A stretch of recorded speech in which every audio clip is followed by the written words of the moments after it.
Impossible d'y échapper. La campagne promo du nouveau film d'Harmony Korine, Spring Breakers, a envahi les rues. Habitué aux sorties confidentielles, le réalisateur indépendant de Gummo et Mr. Lonely est de retour avec une variation sur les excès de la jeunesse américaine, son thème de prédilection.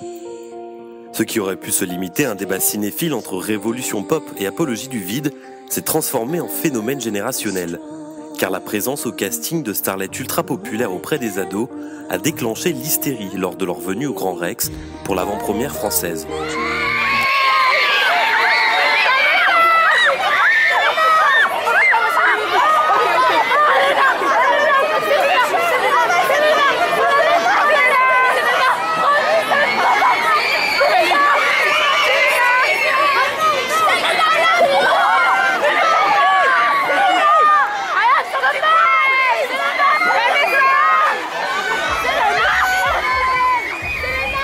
La raison principale d'un tel engouement, c'est elle, Selena Gomez. Cette jeune actrice issue du star system Disney est adulée par des millions de fans, pas vraiment habitués à l'univers trash et expérimental du cinéaste américain.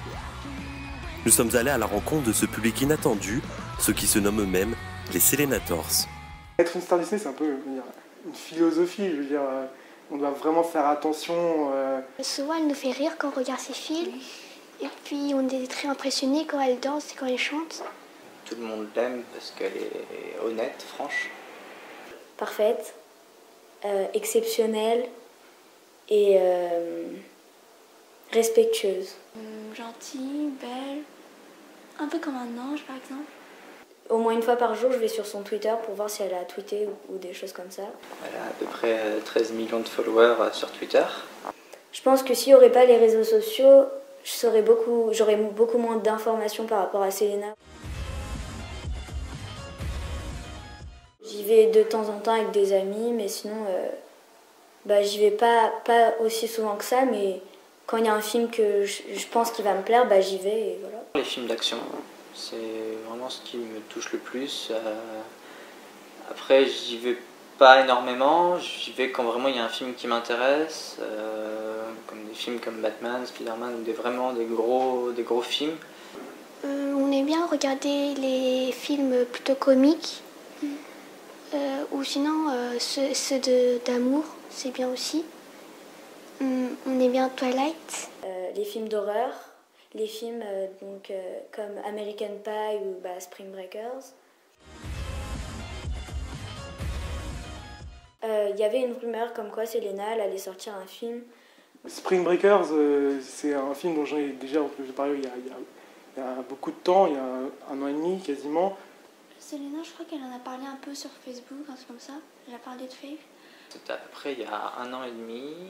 Alors j'arrivais pas trop à comprendre le film, parce que en fait toutes les photos que je trouvais sur internet c'était des photos en bikini sur des scooters. Donc je me dis pourquoi pas. J'avais déjà vu les photos du tournage de Selena et de Vanessa, donc je voyais un peu le style du film que ça allait être. On voulait absolument le voir mais c'est surtout pour Selena en fait. Et j'arrivais pas vraiment à trouver l'histoire, comprendre qu'est-ce que Selena faisait là en fait.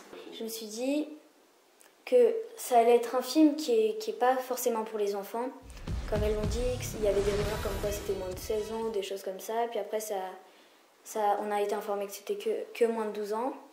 C'est vrai que c'est un film que j'ai pas l'habitude de voir. C'est pas vraiment mon style de film que je vais voir.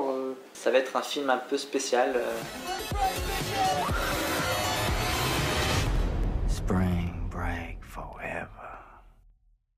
4 amis d'enfance veulent changer leur univers, donc quitter l'école et vraiment partir ce qu'on appelle en spring break, en vacances un peu folles. C'est une grande fête un peu qui dure pendant une semaine, avec de l'alcool, du sexe et de la drogue. Pour vraiment quitter les familles, grandir et se faire plein de rencontres.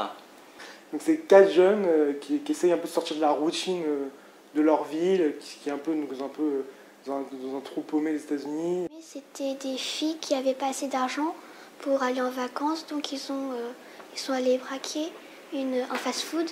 Et puis quand ils sont arrivés, ils sont allés en vacances, et puis il y a la police qui les ont arrêtés. Il y avait quelqu'un qui s'appelait Alien qui est venu les sauver, il a payé la caution. Puis ils l'ont un peu suivi. Et puis ils sont allés s'aventurer un peu partout. Et qu'ils ont envie donc un peu de sortir de la routine, de l'université, de la famille, des gens qui croisent vraiment tous les jours vu que c'est une petite ville.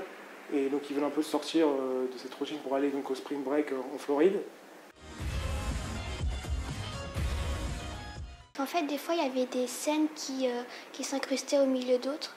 Puis, en fait, c'était les sentiments. Il y a des moments où c'est un peu oppressant, en fait, je veux dire. Et avec la musique, les plans. Par exemple, quand ils ont raconté comment ils ont braqué le fast-food à Faith, Faith, elle a plutôt mal réagi. Ils ont rejoué la scène et puis elle était choquée quand même. Get on your knees. Get on your motherfucking knees, bitch! C'est vrai qu'on voit pas ça souvent, on voit pas souvent ça dans les films. On voit pas ce qui se passe à l'intérieur. On entend juste, on les voit juste sortir et rentrer, alors que dans la deuxième, on voit plus en détail ce qui se passe à l'intérieur et tout ça. C'est la première fois qu'on voit ça, mais j'aime bien ces structures. Enfin, c'est plutôt descriptif. Enfin, on voyait bien le sentiment des autres et puis on voyait leurs pensées aussi. Donc c'était bien. Il y a beaucoup de fluo, tous leurs maillots de bain sont assez colorés.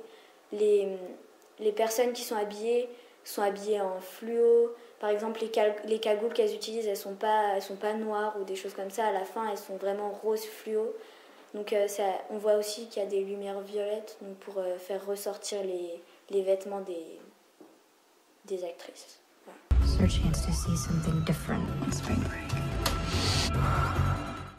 En fait, on n'entend pas vraiment le son de ce qui se passe, on entend beaucoup plus la musique. Je pense que ça doit être le style donc, du réalisateur. Comme j'ai pas vu ces autres films, je peux pas vraiment faire de comparaison, mais je pense que ça doit être un peu son style, un peu spécial, avec des plans un peu on va dire hors normes, et avec la musique un peu dure, où vraiment où il y a vraiment pas beaucoup de paroles parfois, où c'est vraiment la musique qui laisse un peu parler pour la scène. Je trouve que cette espèce de montage où on voit la scène, puis la musique qui est rajoutée par-dessus, elle est souvent reproduite.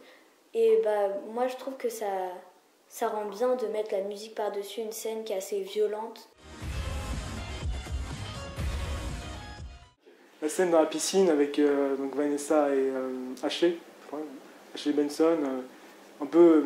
À ce moment-là, j'ai dit ah oui d'accord, bon, c'est un film vraiment pas du tout dans l'univers que les gens peut-être s'attendaient à voir, comme il y a beaucoup de jeunes, ils ont pas fait tellement de recherches. Ils ont dit il y a Vanessa et Selena, donc on y va juste parce qu'il y avait ça et Selena.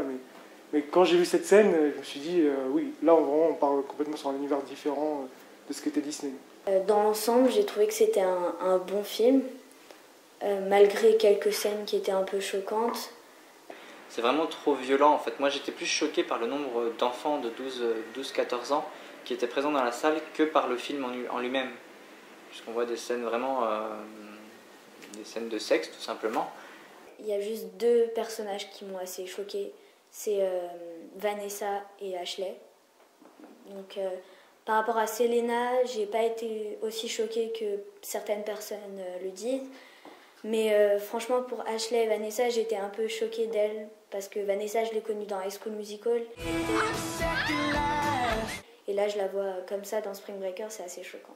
Et c'est le style du réalisateur Harmony Korine, mais c'est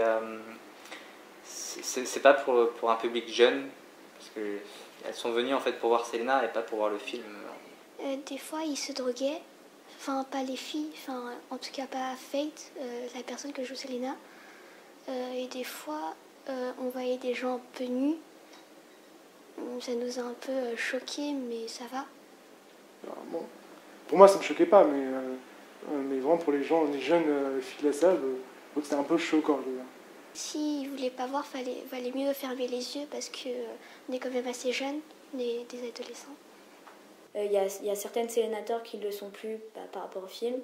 Alors que moi, même si je l'ai vu, je ne suis pas très très choquée d'elle, mais c'est une manière pour elle d'avoir grandi, on va dire ça un peu.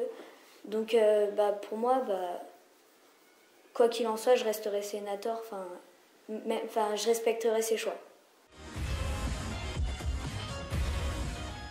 film parle un peu du passage à l'âge adulte, là où on commence à se prendre vraiment en main, ne plus être sous la garde des parents, qu'on commence vraiment à faire notre choix, comme on veut être plus tard, qu'est-ce qu'on veut devenir. Moi je pense qu'il y a c'est un peu l'image que je ressens du film.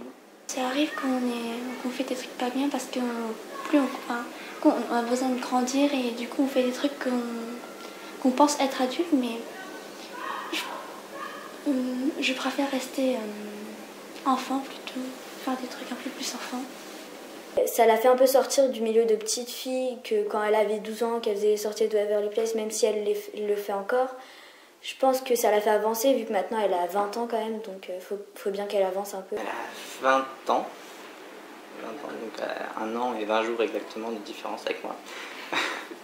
et ouais, c'est vraiment parce qu'on a le même âge en fait, donc du coup on évolue en même temps et on grandit en même temps. Et voilà. My loneliness is killing me, and